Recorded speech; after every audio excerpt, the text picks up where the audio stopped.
projet s'appelle l'invention. C'est une réflexion sur comment on peut accéder à la connaissance par la rêverie. Du coup, il y a une sorte de mise en scène. C'est une table de travail d'un infographiste qui est en train de construire un film en images de synthèse dans lequel il fabrique et détruit un monde en 5 minutes. Ce film se trouve donc en bout de table et la table fabrique le film. Il y a tous les éléments, en fait, toutes les connaissances qui ont permis à l'infographiste d'arriver à construire le film. Et en faisant ce film, il est en train de reproduire le mouvement des mains en images de synthèse, ce qui est le plus complexe à faire en fait en images de synthèse. Et en essayant de traduire ce mouvement par une géométrie spatiale et un code, il commence à partir dans une rêverie en se disant tiens, qu'est-ce qu'on peut trouver dans le monde comme autres codes qui ont permis de produire une forme soit musicale, soit visuelle.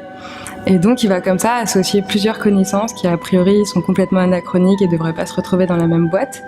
Et il arrive à les lier entre elles. Il arrive à relier le flocon de neige de Kepler, une théorie qui s'appelle l'harmonie des sphères, un morceau de musique qui était gardé secrète par le Vatican qui s'appelle le Miserere, et les gestes de la patrouille de France quand ils s'entraînent avant de partir en vol pour faire des figures géométriques dans le ciel.